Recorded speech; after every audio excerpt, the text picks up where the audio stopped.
আসসালামু আলাইকুম। বাংলাদেশ আওয়ামী লীগ পতনের পরে কিন্তু ডোনাল্ড ট্রাম্প প্রশাসনের উপর তাদের যে নির্ভরশীলতা রয়েছিল, সেই নির্ভরশীলতা অনেকাংশে বাড়িয়ে দিয়েছিল। এবং ডোনাল্ড ট্রাম্প প্রশাসন নির্বাচনে আসার পূর্ব থেকেই কিন্তু আমরা দেখেছি যে ডোনাল্ড ট্রাম্প প্রশাসন নিয়ে বা ডোনাল্ড ট্রাম্প নিয়ে বাংলাদেশ আওয়ামী লীগের মধ্যে এক ধরনের পজিটিভ কথাবার্তা কাজ করছিল। এবং অনেকেই আশা করছিলেন যে ডোনাল্ড ট্রাম্প যদি আমেরিকার প্রেসিডেন্টে নির্বাচিত হন তাহলে বাংলাদেশ আওয়ামী লীগ তথা বাংলাদেশের যিনি ক্ষমতাচ্যুত প্রধানমন্ত্রী শেখ হাসিনা, উনাকে ক্ষমতায় বহাল করার জন্য আন্তর্জাতিকভাবে যতটুকু করা প্রয়োজন ততটুকু করবেন। তবে কিছুদিন না যেতেই কিন্তু আওয়ামী লীগের নেতাকর্মীদের সেই স্বপ্ন অনেকাংশেই ভেঙে চুরমার হয়ে যায়।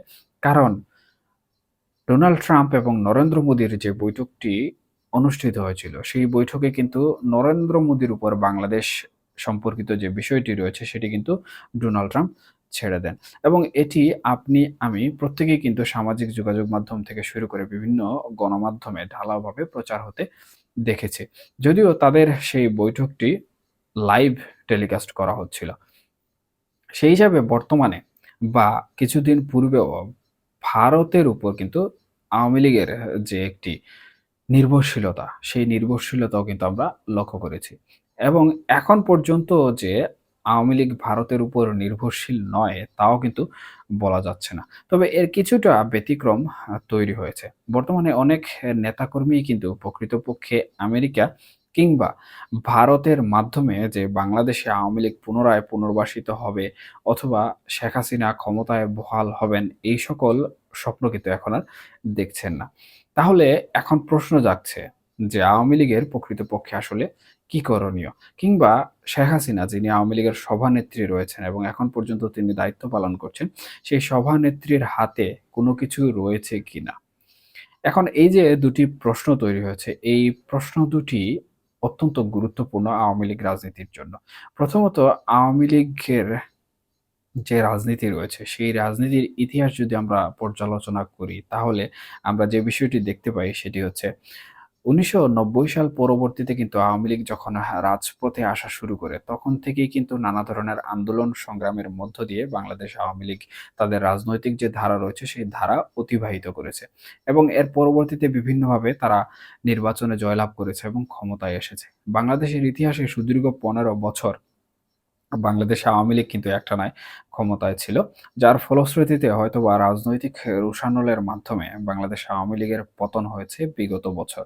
এবং সেই পতনকে বিভিন্নভাবে স্বৈরাচার বিরোধী আন্দোলন বলা হচ্ছে, ফ্যাসিস্ট বিরোধী আন্দোলন বলা হচ্ছে অথবা গণঅভ্যুত্থান কিংবা বিপ্লব হিসাবে কিন্তু চিহ্নিত করা হচ্ছে। এখন যে বিষয়টি আসলে আমাদের সবার সামনে চলে এসেছে সেটি হচ্ছে, আমি যেমনটি বললাম যে প্রশ্ন ওঠা শুরু হয়েছে যে আওয়ামী লীগের প্রকৃতপক্ষে আসলে কি করণীয়? আওয়ামী লীগ পতনের পর থেকে যে বিষয়গুলো সবথেকে বেশি চেষ্টা করেছিল সেটি হচ্ছে বাংলাদেশের অভ্যন্তরীণ যে রাজনীতি রয়েছে সেই রাজনীতিতে ফিরে আসার জন্য বিভিন্ন ধরনের চেষ্টা চালিয়ে গিয়েছিল। তবে তাদের সেই চেষ্টা অনেকটাই গুড়ে বালি হয়ে গিয়েছে। এর পেছনে সবথেকে বেশি যে কারণটি রয়েছে সেটি হচ্ছে বাংলাদেশের প্রশাসনিক ব্যবস্থা। এবং অন্তর্বর্তীকালীন সরকার যাদের দ্বারা গঠিত হয়েছে, অর্থাৎ ছাত্র জনতা কিংবা বৈষম্য বিরোধী ছাত্র আন্দোলন। সেই বৈষম্য বিরোধী ছাত্র আন্দোলনের যে পরিকল্পনা ছিল, সেই পরিকল্পনা অনুযায়ী তারা আ সেই সময়কার যে সকল ঘটনাসমূহ ঘটেছে, সে সকল ঘটনাসমূহের জন্য আওয়ামী লীগ, শেখ হাসিনা সহ বিভিন্ন নেতাকর্মীদের দায়ী করেন গণহত্যার অভিযোগে। সেই সকল নেতাকর্মীরা কিন্তু বাংলাদেশের বর্তমানে যে আন্তর্জাতিক অপরাধ ট্রাইব্যুনাল রয়েছে, সেই অপরাধ ট্রাইব্যুনালে বেশ কয়েকশ মামলার আসামি হিসাবেও রয়েছেন। সেই হিসাবে এর বিচার করার আগ পর্যন্ত কিন্তু তারা চায় না যে বাংলাদেশ আওয়ামী লীগের রাজনীতি বাংলাদেশে পুনঃপ্রতিষ্ঠিত হোক। এই হচ্ছে একটি বিষয়। সেখানে এই যে বৈষম্য বিরোধী ছাত্র আন্দোলন করেছিলেন যারা বা শীর্ষস্থানীয় নেতৃবৃন্দ যারা ছিলেন, তাদের দ্বারা অন্তর্বর্তীকালীন সরকার কিন্তু গঠিত হয়। সুতরাং তাদের কথাবার্তার বাইরে গিয়ে আমার মনে হয় না যে অন্তর্বর্তীকালীন সরকার কোন ধরনের পদক্ষেপ নিত। সেই হিসাবে এই যে আওয়ামী লীগের বিভিন্ন স্তরের নেতাকর্মীদের উপর বিভিন্ন ধরনের মামলা মোকদ্দমা হচ্ছে, এগুলো কিন্তু অত্যন্ত স্বাভাবিক একটি বিষয়। যদিও বাংলাদেশের রাজনীতির ইতিহাসে এটি অস্বাভাবিক কোনো বিষয় নয়। সিলসিলা অনুযায়ী কিন্তু এটি চলে আসছে। সেই হিসাবে বাংলাদেশ আওয়ামী লীগের যে কর্মসূচিগুলো দেওয়া হয়েছে, সেই কর্মসূচিগুলো কিন্তু পণ্ড করে দেওয়া হয়েছে অন্তর্বর্তীকালীন সরকার এবং বৈষম্য বিরোধী ছাত্র আন্দোলনের শীর্ষস্থানীয় পর্যায়ের নেতৃবৃন্দ থেকে শুরু করে বিভিন্ন পর্যায়ের নেতৃবৃন্দ দ্বারা, এবং প্রশাসনিক জটিলতা তো এখানে রয়েছেই। তাই আমি মনে করছি যে বাংলাদেশ আওয়ামী লীগ, অর্থাৎ যে প্রশ্নটি উঠে এসেছে যে আওয়ামী লীগের প্রকৃতপক্ষে আসলে কি করণীয়? আমি মনে করি বাংলাদেশ আওয়ামী লীগ ১ম এ যেভাবে বিভিন্নভাবে আন্তর্জাতিক মহলের উপর নির্ভরশীল হয়েছিল, সেই নির্ভরশীলতা কমিয়ে দিয়ে বাংলাদেশের যে অভ্যন্তরীণ রাজনীতি রয়েছে, সেই রাজনীতিতে ফিরে আসার জন্য সবথেকে গুরুত্বপূর্ণ যে পদক্ষেপ সেটি হচ্ছে বাংলাদেশ আওয়ামী লীগকে সুসংগঠিত করা। এবং বাংলাদেশ আওয়ামী লীগকে যদি তারা সুসংগঠিত করতে পারে কেন্দ্রীয় পর্যায় থেকে তৃণমূল পর্যায় পর্যন্ত, তাহলে বাংলাদেশ আওয়ামী লীগ বাংলাদেশের রাজনীতিতে ফেরার জন্য এক ধাপ এগিয়ে যাবে।